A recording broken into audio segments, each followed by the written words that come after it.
नाथ जी के एक परम भक्त श्री कुम्मन दास जी, कुम्मन दास जी के एक पुत्र की मृत्यु हो गई और ये बात जैसे कुम्मन दास जी को पता चली तो कुम्मन दास जी मूर्छित होकर गिर पड़े। लोगों ने जाकर के कुम्मन दास जी को उठाया, लेकिन गांव में चर्चा का विषय हो गया। बोले इतना बड़ा भक्त कभी अपने पुत्रों की ओर भी ऐसे भाव से देखता नहीं था कि भाई संसार में मेरी इतनी प्रवृत्ति नहीं है, ऐसा दिखाता था। लेकिन आज देखो प्रवृत्ति दिख गई, पुत्र की मरने की बात सुनते ही मूर्छित हो गया। अरे इससे बढ़िया तो हम लोग हैं, कम से कम बड़े बड़े पहाड़ हमारे जीवन में गिरते मूर्छित तो नहीं होते। हम अपने पुत्र की मृत्यु की बात सहन भी नहीं कर पाया, मूर्छित हो गया। ये बात जब गुसाई जी को पता चली तो गुसाई जी मुस्कुरा गए, बोले कि नहीं, कुम्मन दास अपने पुत्र की मृत्यु पर मूर्छित नहीं हुआ है। और वे समझ गए और गुसाई जी जैसे ही आए तो आकर के कुम्मन दास जी मूर्छित पड़े थे। कान में जाकर के गुसाई जी बोले, ए कुम्मना, मुझको पता है तू पुत्र मृत्यु का बात सुनकर के मूर्छित नहीं हुआ, तू ये सुन के मूर्छित हो गया है कि अब 13 दिन सूतक लग गए, मैं दर्शन कैसे करूंगा, मुझे मंदिर में प्रवेश नहीं मिलेगा, मैं श्री जी के सामने कैसे जाऊंगा, मैं ठाकुर जी को कैसे निहारूंगा। तू इस बात से मूर्छित हुआ है, लेकिन तू चिंता मत करे, मैं तेरी व्यवस्था कर दूंगा, मंदिर में एक खिड़की खोल दूंगा, वहां से तू लाल जी को देख ले करियो। ये सुनते ही कुम्मन दास जी सचेत हो गए, उठ गए। जय हो, धन्यवाद भगवान।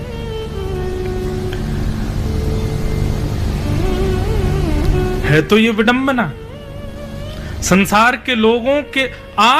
आज के युग में हमारे बीच यदि इस प्रकार की बुद्धि वाला व्यक्ति आ गया तो हम उसको पागल घोषित कर देंगे। बताओ, घर में इतना बड़ा बवाल मचाया और ये देखो, ये अभी भी ठाकुर जी को नहीं छोड़ रहा है। मतलब हमारे यहाँ ऐसा नियम है कि घर में कुछ बवाल हो जाए, घर में, तो तुम भक्ति को उतनी प्रायोरिटी मत दो, तुम ठाकुर जी के लिए प्रसन्न मत रहो, वहां भी दुखी रहो। इतनी बड़ी विडंबना होती है कभी कभी। अभी आजकल क्या युवा बड़े कथा में प्रेम उनको लगने लगा है, युवा आते हैं कथाओं में, लेकिन एक तरफ माता पिता शिकायत भी करते हैं। बोले महाराज जी, एक जगह में गया, माता जी बोली, महाराज जी आप ना कथा में थोड़ी गड़बड़ी किया करो। मैंने मतलब, बोले आप बढ़िया कथा मत किया करो। मैंने कहा क्यों? बोले हमारे बालक भक्त बनते जा रहे हैं। मैंने कहा अच्छा, तुम ऐसी कथा करें कि तुम्हारे बालक जो हैं वो पीने वाले बन जाएं, खाने वाले बन जाएं, दूषित बन जाएं। नहीं नहीं नहीं महाराज जी, थोड़े ज्यादा ही भक्त हो गए, हमें डर लगता है, पता नहीं क्या होगा इसका।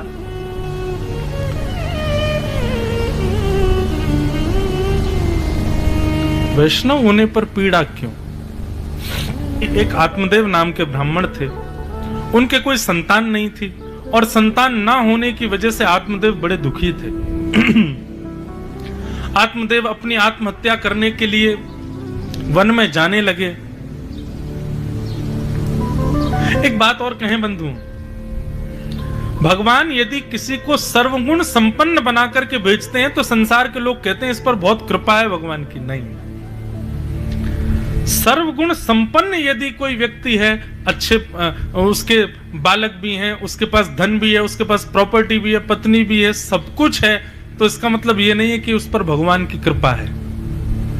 और कोई व्यक्ति अभावग्रस्त होता है, जीवन में कुछ भी उपलब्धियां नहीं है, कुछ भी उसके पास ऐसी जमा पूंजी नहीं है, तो लोग कहते हैं अरे बेचारे के बड़े जीवन बड़ा परीक्षा में है। मेरी दृष्टि में अलग है। जिसके जीवन में अभाव बहुत है ना, समझना, ठाकुर जी ने उसको कहीं ना कहीं, अच्छा, अभाव होने पर भी दुखी नहीं है, अभाव होने पर भी सम है। जैसे सुदामा जी, जीवन में बहुत अभाव है लेकिन उनके चेहरे की प्रसन्नता कभी नहीं जाती। जीवन में बहुत दुर्बलताएं हैं लेकिन फिर भी सुदामा जी की स्थिति कभी डगमगाती नहीं है। ऐसी स्थिति जिनकी है उन पर बड़ी कृपा है ठाकुर जी की। हम कितने सारे आपको उदाहरण दे दें जो सर्वगुण संपन्न नहीं है। स्वयं श्रीमती यशोदा मैया, नंद बाबा, हमारे लिए तो श्री कृष्ण उन्हीं के ही पुत्र हैं, लेकिन वास्तविकता यदि देखने जाओ तो नंद यशोदा के तो पुत्र ही नहीं है। लेकिन फिर भी आज द्वारिका में भी जन्माष्टमी होती है ना, तो तो ये नहीं कहते वसुदेव के आनंद भयो जय कन्हैया लाल की, यही कहते हैं नंद घर आनंद भयो जय कन्हैया लाल की। जबकि द्वारिका में तो नंद यशोदा है ही नहीं, द्वारिका में तो वसुदेव देवकी के साथ रहते हैं, लेकिन वहां वसुदेव देवकी भी गाते हैं नंद घर आनंद भयो जय कन्हैया लाल की। यदि प्रैक्टिकली देखो तो नंद यशोदा के तो पुत्र हैं ही नहीं, अभाव है उनके जीवन में संतान का, लेकिन भाव की वजह से पूरा विश्व कहता है नंद के आनंद भयो जय कन्हैया लाल की। देवकी नंदन कृष्ण के उपासक कम हैं, नंद नंदन कृष्ण के उपासक बहुत हैं। यशोदा नंदन श्री कृष्ण को सब प्रेम करते हैं दोनों एक ही, लेकिन एक स्थिति देखी जाए तो नंद नंदन कृष्ण के प्रेमी ज्यादा हैं। तो किस चीज में कोसोगे आप यशोदा मैया को कि उनके संतान श्री कृष्ण नहीं है? लेकिन फिर भी देखा जाए तो रजिस्टर्ड सब जगह पर नंद के ही, यशोदा के ही पुत्र हैं। तो जीवन में अभावग्रस्त होने वाले व्यक्ति पर भगवत कृपा नहीं है ऐसा मत समझो। अभाव होने के बाद भी वो अपनी स्थिति से विचलित नहीं है, समझना इस पर ज्यादा कृपा है ठाकुर जी की। और कोई सर्वगुण संपन्न होकर के भी रो ही रहा है, क्या फायदा उसके जीवन का। आत्मदेव जी बड़े विचलित हो गए, क्यों? क्योंकि जीवन में संतान नहीं है। कभी भी बंधुओं अभाव पर रो मत। जो वस्तु आपके जीवन में नहीं है ना, उसको भगवत प्रसाद मानकर के अस्वीकार ही करो। ठीक है, ये जीवन में नहीं है तो उसके लिए मुझे रोना नहीं है, उसके लिए मुझे विचलित होना नहीं है, मुझे ज्यादा परेशान नहीं होना है इसके लिए। जो नहीं है सो नहीं है, ठाकुर जी नहीं देना चाहते।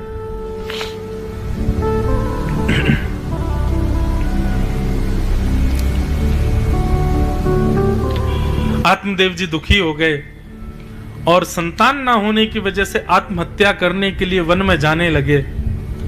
तभी वहां एक संत मिल गए।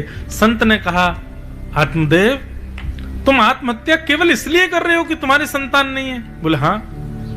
अरे भाई विचलित क्यों होते हो? संतान हो तो भगवान की कृपा है, लेकिन संतान नहीं है तो अच्छी बात है ना, परिवार में दो ही लोग हो, पति पत्नी मिलके भजन करो। लेकिन आत्मदेव को ये बात समझ नहीं आई, रोने लगे, बोले नहीं मुझे तो संतान चाहिए। तब संत ने दया करके एक फल आत्मदेव जी को दिया और कहा कि जाकर के अपनी पत्नी को इसे खिला देना। 1 वर्ष के मैं नियम बता रहा हूं, इन नियमों का पालन यदि तुम्हारी पत्नी करेगी और इस फल का सेवन कर लेगी तो तुम्हारे घर एक सुंदर पुत्र जन्म लेगा। नियम क्या है कि सत्यम शौचम दया दानम एक भुक्तुम तु भोजनम। सत्य बोलना है, असत्य नहीं बोलना, पवित्र रहना है, सब पर दया करनी है, शत्रु भी आ जाए तो उस पर भी दया करनी है, और नित्य जब तक संतान उत्पन्न ना हो जाए तब तक दान करना है। और एक भुक्तुम तु भोजनम, ज्यादा से ज्यादा फलाहार करना है, केवल दिन में 1 बार ही पका हुआ भोजन ग्रहण करना है। इस प्रकार का तप करते हुए तुम्हारी पत्नी यदि इस फल का सेवन कर लेगी, तुम्हारे घर एक सुंदर पुत्र जन्म लेगा। बंधुओं, बालक की परवरिश जन्म लेने के बाद नहीं होती, बालक की असली परवरिश तब होती है जब वो गर्भ में होता है।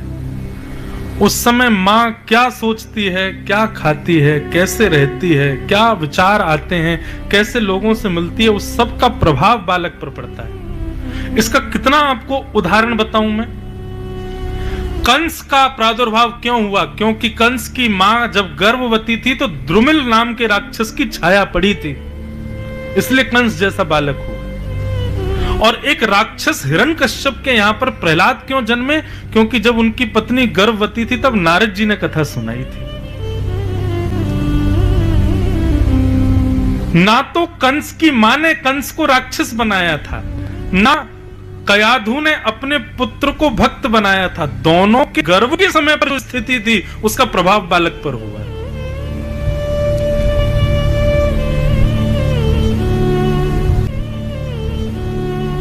इसलिए भैया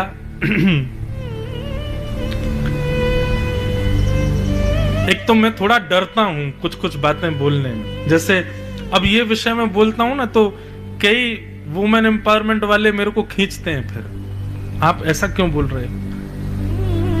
मैं ये बात इसलिए कह रहा हूं कि मां जब गर्भवती होती है ना, 9 महीने वो तपस्विनी की तरह रह ले।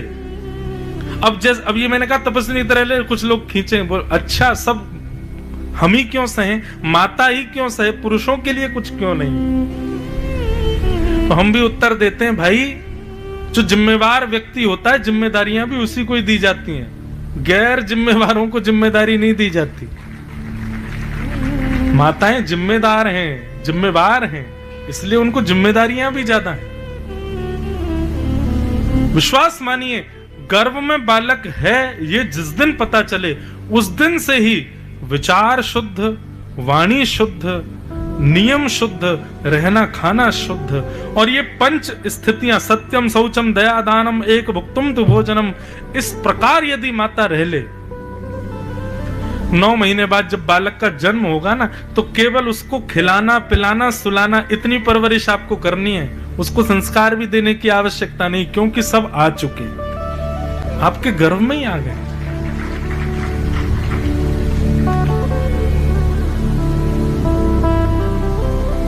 मन के विचारों से बालक पुष्ट होता है। अब जब जन्म ले लिया तो बालक तो आपसे डिस्कनेक्ट हो गया ना, अब कितने भी उसको सुधारो लेके हमारे पास इतने लोग, महाराज जी बिल्कुल कथा नहीं सुनता है, ये बिल्कुल नहीं बैठता है कथा में, यूं नहीं करता है। हम कहे तो अब कह दें क्या, वो मेरे कहने से क्या आएगा कथा में, आपको करना चाहिए था।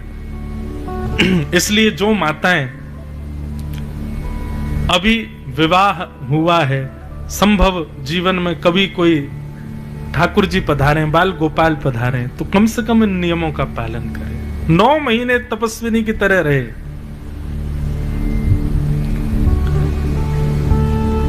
आजकल हो उल्टा गया है कि जब संतान उत्पत्ति का समय आता है तो माताएं और ज्यादा आलसी हो जाती हैं, और ज्यादा, अरे उनको ऐसा लगता है कि सब सिंपैथी करो हमारे ऊपर, तुमको क्या पता कि क्या कितना कष्ट होता है। सब पता है मैया, बहुत कष्ट होता है, आप जो सह रहे हैं वो कोई नहीं सह सकता। पर इसमें बस विचार शुद्ध करने की तो बात कही है, थोड़ा शुद्ध पवित्र भाषा बोली रहे और कुछ नियम ऐसे रहे, उसी के लिए तो कहा जा रहा, और तो कुछ नहीं। आत्मदेव जी ने जाकर के फल अपनी पत्नी को दे दिया और कहा कि ये 5 नियम है देवी, साल भर तक तुमको पालन करने, फल खा लो, हमारे घर एक संतान होगी। आत्मदेव जी की पत्नी का नाम धुंधुली, जिसको वैष्णव युक्त बातें धुंधुली दिखती हूं, वही धुंधुली है।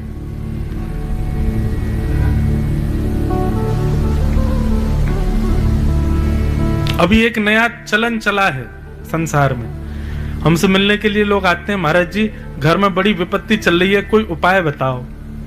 अब उससे अगर ये कह दो कि तुम महामंत्र का जाप किया करो, 12 अक्षर मंत्र ओम नमो भगवते वासुदेवाय की माला किया करो, घर में सुंदर जो है भगवान की सेवा पूजा किया करो, तो बाहर निकल के माता जी कहते हैं इन पे तो कुछ नहीं आता, क्या बता रहे हैं, नाम जप करो, यूं करो त्यों करो।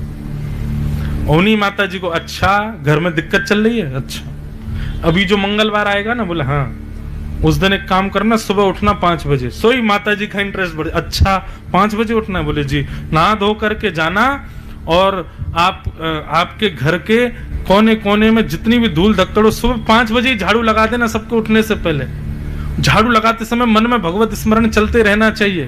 बोले अच्छा ठीक है। उसके बाद 5 रोटी बनाना, रोटी बना करके गैया को खवाया आना बाहर, और जब गैया को खवाने जाओ तब भी 12 अक्षर मंत्र चलते रहना चाहिए। बोले अच्छा ठीक है। फिर उसके बाद आसपास जहां पे भी संत आदि रहते हो, कुछ रोटी और सब्जी बना करके उन संत को दिया ना, मन में जाप चलते रहना चाहिए।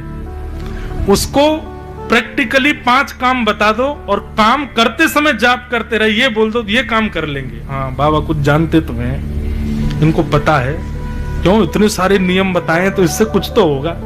सीधा सीधा बोल दो कि एक जगह बैठ के तुमको भगवत भजन करना है, तो आप कुछ नहीं जानते। फिर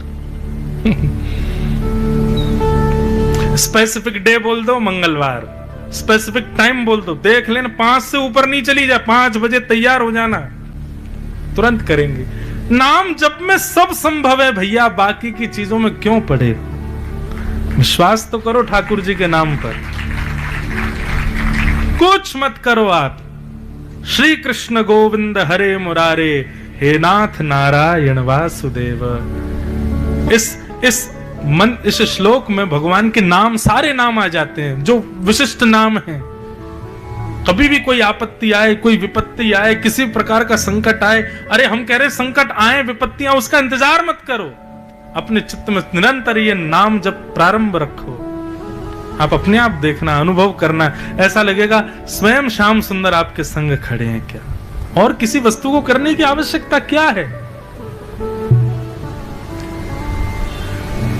धुंधुली पतिदेव की बात सुनकर के फल खिला दिया गैया को, बोले ये भी तो बांझ है, इसके भी कोई बालक नहीं हुआ, फल में शक्ति होगी तो इसके बालक हो जाएगा। और अपने लिए पति से कह गई, अब मैंने फल खा लिया, अब इतने सारे नियमों का पालन तो मैं मायके में जाके करूंगी, आपके पास तो हो नहीं पाएंगे। आत्मदेव बेचारे सीधे साथ बोले, ठीक है जाओ मायके चली जाओ, वहीं से करके आओ सब। 10 महीने के लिए मायके गई, अपनी एक गर्भवती सहेली को बहुत सारा धन दे दिया और कहा कि जब जन्म हो बालक का मुझे दे देना, धन ले लो। सहेली ने धन लेकर के अपने बालक को धुंधुली को दे दिया और 10 महीने के बाद धुंधुली उस बालक को लेकर के घर आई और आत्मदेव को दिखाते हुए बोली, मैंने पुत्र को जन्म दिया। आत्मदेव तो आनंदित हो गए, बालक का नाम सुंदर सोचने लगे, पर धुंधुली बोली, मैं धुंधुली, बेटे का नाम धुंधुकारी, जैसी तुम्हारी इच्छा। तभी सेवकों ने बताया, गौशाला में गाय ने भी एक मानव जैसे बालक को जन्म दिया। आहा, आत्मदेव जी की खुशी का ठिकाना नहीं। जाकर के उस बालक को देखा तो गाय जैसे कान थे उसके। आहा। अच्छा एक बात और कहें बंधु, गोकर्ण नाम रखा गया, गोकर्ण का मतलब क्या है। गोकर्ण का मतलब जहां पर अपवाद चल रहा हो, जहां पर सांसारिक तर्क कुतर्क चल रहे हो, सांसारिक चर्चाओं को सुन के जो कान बंद कर ले और भगवत चर्चा सुनते समय जो कानों को खोल ले, ध्यान केंद्रित कर ले, उसको गोकर्ण कहते।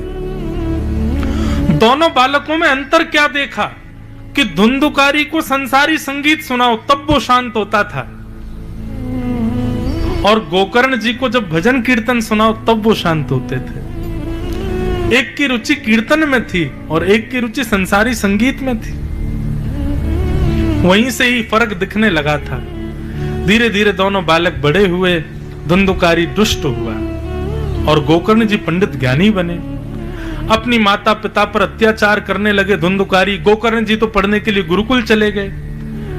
धुंधुकारी अब नशा भी करने लगा, वैश्यागमन करने लगा, सारे गलत काम करने लगा, माता पिता पर हाथ उठाने लगा। जब पुत्र को इस स्थिति में देखा, धुंधुकारी की इस स्थिति को देख करके गोकर्ण जी महाराज, श्री आत्मदेव जी महाराज घर छोड़ करके चले गए। मन में सोचने लगे, इससे बढ़िया तो मैं बिना पुत्र का ही था, ये क्यों हो गया हमारे घर पे। तब गोकर्ण जी महाराज ने आकर के अपने पिता को ज्ञान उपदेश किया। इसी को 2 श्लोकीय भागवत कहते हैं। बहुत ध्यान से सुनना, प्रसंग बहुत अच्छा है। पिता दुखी बैठे हैं और श्री गोकर्ण जी महाराज जाकर के समझाते हैं, पिताजी आप क्यों दुखी हो। आत्मदेव जी कहते हैं, मेरा पुत्र ऐसा है, मेरा पुत्र इतना दुष्ट है, मेरा पुत्र ऐसा करता है, मेरा पुत्र अपनी मां को मारता है, इसलिए मैं दुखी हूं। गोकर्ण जी कहते हैं, नहीं पिताजी, आप पुत्र से दुखी नहीं हो, आप किसी व्यक्ति से दुखी नहीं हो। संसार का कोई भी व्यक्ति किसी व्यक्ति से दुखी नहीं हो सकता, तो फिर वो कैसे दुखी होता है। तब यहां गोकर्ण जी अद्भुत ज्ञान देते, बहुत ध्यान से सुनना। कि देहे स्थिमां सरुधिरोभिमतिं त्यजत्वम् जाया सुतादिषु सदा ममतां विमुञ्च पश्यानिशं जगदिदं क्षणभङ्गुनिष्ठम् वैराग्य राग रसिको भव भक्ति निष्ठ। बहुत ध्यान से सुनिए सब लोग, इधर देखो। 10 मिनट और सुनो। ये आज की कथा का सार तत्व है, इसलिए बहुत ध्यान से सुनना। गोकर्ण जी कहते हैं, पिताजी दुखी किसी व्यक्ति की वजह से नहीं हो आप या फिर संसार का कोई भी व्यक्ति किसी व्यक्ति की वजह से दुखी नहीं होता, तो फिर वो व्यक्ति यदि अपना है तो दुख होता है। पिताजी दुख देने का कारण व्यक्ति नहीं है, दुख देने का कारण अपनत्व है। दुख के 2 कारण बताए गए यहां पर, एक अहमत्व और दूसरा ममत्व। पिताजी संसार में जितने भी व्यक्ति दुखी हैं ना, इन 2 ही कारणों से दुखी हैं। पहला कारण तो है ममत्व, मैं और मेरा, और दूसरा दुख का कारण है अहमत्व, अहंकार। ये मैं और मेरा, ये 2 ही दुख के कारण है पिताजी। इन 2 से जो निकल गया उस व्यक्ति को संसार की कोई ताकत दुखी नहीं कर सकती। आप दुखी अपने पुत्र से नहीं हो, अपनेपन से हो, क्योंकि दुख देने वाले को आप अपना मानते हो, इसलिए आपको दुख हो रहा है।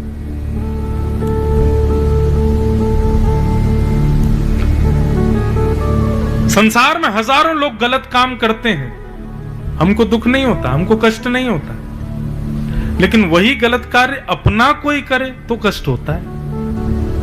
तो इसका मतलब गलत काम से हमको पीड़ा नहीं है, वो गलत काम अपना कोई करे ये पीड़ा का कारण। तो पीड़ा गलत काम में नहीं है, पीड़ा अपनेपन में है। ये बहुत बहुत सूक्ष्म बात है। यदि कोई इस व्यक्ति को, इस बात को समझ ले, उस व्यक्ति को संसार की कोई ताकत दुखी नहीं कर पाएगी। और थोड़ा ध्यान से सुनो कि देह स्थिमां सरुधिरे विमतिम त्यजत्वम। पिताजी पहला दुख का कारण है ममत्व और अहमत्व। इन दोनों से निवृत्त होना पड़ेगा।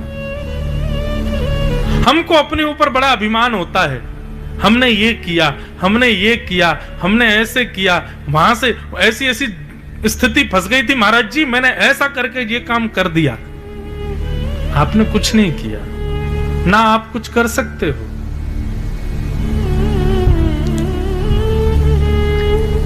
आज बर्बरीक जी खाटू श्याम के रूप में पूजे जाते हैं। क्यों? क्योंकि जब उनसे पूछा गया कि महाभारत युद्ध का सबसे बड़ा योद्धा कौन था, पांडव सब सोचने लगे हमारा नाम लेगा। सब बड़े बड़े योद्धा अपना श्रेय देखने लगे कि ये हमारा नाम लेंगे, लेकिन उन्होंने उनका नाम लिया जिन्होंने 18 दिन तक शस्त्र भी नहीं उठाए थे। बोले महाभारत युद्ध का सबसे बड़ा योद्धा कौन? बोले श्री कृष्ण।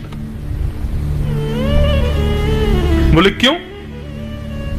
बोले क्योंकि आप लोगों को युद्ध करने के लिए शस्त्र की आवश्यकता है, परंतु वास्तविकता में श्री कृष्ण जिस दिन रणभूमि में आए और जो इनके विपक्ष में खड़ा हो गया था, उसी समय मर चुके थे सब। इनके विपक्ष में जाने वालों की मृत्यु तो उसी समय हो गई जब कृष्ण के सामने लड़ने को खड़े हुए। बाकी देखा जाए तो अर्जुन, भीमसेन आदि ये सब तो मरे मरायों में बाण मार रहे थे, ये सब तो पहले ही मर चुके थे। क्यों? कृष्ण के विपक्ष में खड़ा होना, इससे बड़ी मृत्यु क्या होगी? हम सब लोग क्रियाओं का श्रेय अपने ऊपर लेते हैं, लेकिन वास्तविक में वो सारी क्रिया पहले ही व्यवस्थित ठाकुर जी के द्वारा हो चुकी है, और श्रेय हम ले लेते हैं और उसी का अभिमान हमको हो जाता है। और जब हम कोई क्रिया करते हैं, श्रेय जब हम ले लेते हैं और उस समय हमारी कोई प्रशंसा नहीं करता, सो दुखी हो जाते हैं।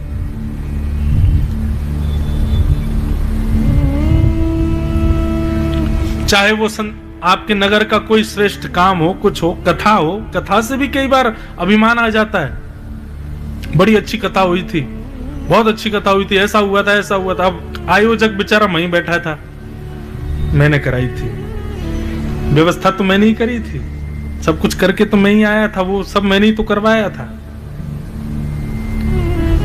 ये अहमत्व दुख का कारण है। बहुत सुंदर पंक्ति है, मैं नहीं मेरा नहीं यह तन किसी का है दिया, जो भी अपने पास है यह धन किसी का है दिया। देने वाले ने दिया वह भी दिया किस शान से, मेरा है यह लेने वाला कह उठा अभिमान से। मैं मेरा यह कहने वाला मन किसी का है दिया, मैं नहीं मेरा नहीं यह तन किसी का है दिया। मान मत कर, सब ठाकुर जी ने दिया है, सब ठाकुर जी की कृपा है, हम आप कुछ नहीं कर सकते। तो अहमत्व का त्याग, अपनी हर क्रिया में भगवत कृपा समझो, आपका बल था ऐसा मत समझो। हमसे कोई कहे महाराज जी आपकी कथा सुनकर के हमारे चित्त में भक्ति आ गई, उसी समय हमारे नेत्र बंद हो जाते हैं। ठाकुर जी सब आपकी कृपा है, ये जो मुझे श्रेय दे रहे हैं इसका मैं बिल्कुल भी हकदार नहीं हूं। ऐसी ही स्थिति सबकी होनी चाहिए। जब कभी भी आपकी प्रशंसा या आपका श्रेय गुणगान किया जा रहा हो, आपके नेत्र बंद हो जाएं, आपके कर्ण बंद हो जाएं, उस समय बिल्कुल अस्वीकार करो। सम्मानम कलयाति घोर गरलम, कलयुग में सम्मान सबसे बड़ा विष है। श्रेय को लेने से बचो, अहमत्व से बचो। अहमत्व से बचने वाले व्यक्ति को कभी कोई दुखी नहीं कर सकता। और दूसरा दुख से निवृत्त होने का कारण क्या है? बोले ममत्व। ममत्व का त्याग करो। सब अपना प्रारब्ध भोग रहे हैं, मुझे किसी के क्रिया से पीड़ा नहीं होनी चाहिए। सब अपना प्रारब्ध भोग रहे हैं। आपका दायित्व बनता है समझाना, आपका दायित्व बनता है संभालना, रोकना। उसके अतिरिक्त भी यदि कोई व्यक्ति गलत करने से ना रुके तो आप दुखी मत होइए कि अरे देखो मेरा है फिर भी गलत कर रहा है। नहीं, करने दीजिए, उसका प्रारब्ध है। आप रोक सकते थे, एक दो बार रोकने का प्रयास किया, समझाने का एक दो बार प्रयास किया, उसके बाद मत कीजिए। भगवान ने यदुवंशियों को एक ही बार समझाया था कि मैं भगवान हूं, लेकिन संतों का अपमान करोगे, गलत काम करोगे तो मैं भगवान होके भी नहीं बचाऊंगा। लेकिन फिर भी यदुवंशी नहीं माने। सारे यदुवंशी आपस में लड़ झगड़ करके नष्ट हो रहे थे और श्री कृष्ण देख रहे थे। कईयों ने जाकर के कहा आप भगवान है, रोकिए ना। ठाकुर जी बोले नहीं, मैं एक ही बार समझाने का मेरा दायित्व था, मैंने वो किया। अब ये नहीं मान रहे हैं तो ये इनका कर्म है, ये इनका प्रारब्ध भोगने दो। और सब संपूर्ण यदुवंश नष्ट हो गए। ममत्व और अहमत्व ये दो दुख के कारण है। पिताजी आप पुत्र के आगे से मेरा ये शब्द हटा दो, मेरा पुत्र मेरा पुत्र मेरा पुत्र, तब तक दुखी रहोगे आप। पुत्र भी हटा दो, केवल धुंधुकारी कहो, आपको दुख नहीं होगा। धुंधुकारी ऐसा करता है तो इसका मतलब अब वो स्पेसिफिक एक व्यक्ति है और अपने प्रारब्ध से कर रहा है। आप दुखी क्यों होते हो? ये बात जब समझाई तब जाकर के आत्मदेव जी को शांति हुई और तब उन्होंने कहा अब मैं क्या करूं? बोले धर्मं भजस्व सततम त्यजलोक धर्मान, सेवस्य साधु पुरुषाम जहि काम तृष्णाम, अन्यांश दोष गुण चिंतन माश मुक्त्वा, सेवा कथा रसमहो नितराम पिबत्वम। धर्म को भजो, त्यजलोक धर्मान, लोक धर्म का त्याग करो। सेवस्य साधु पुरुषाम जहि काम तृष्णाम, काम तृष्णा से निवृत्त होकर के साधु पुरुषों का संग करो। दूसरों में दोष गुण देखना बंद कर दो और भगवत सेवा भगवत कथा में रति कर लो। पिताजी अब इसी में ही जीवन आपका सफल होगा। पुत्र की आज्ञा मानकर के आत्मदेव जी वन को चले गए। इसी प्रकार जीवन जीते हुए भगवत धाम को प्रस्थान कर गए। धुंधुकारी की मृत्यु वैश्याओं ने उनको मार दिया और वही धुंधुकारी फिर प्रेत बना।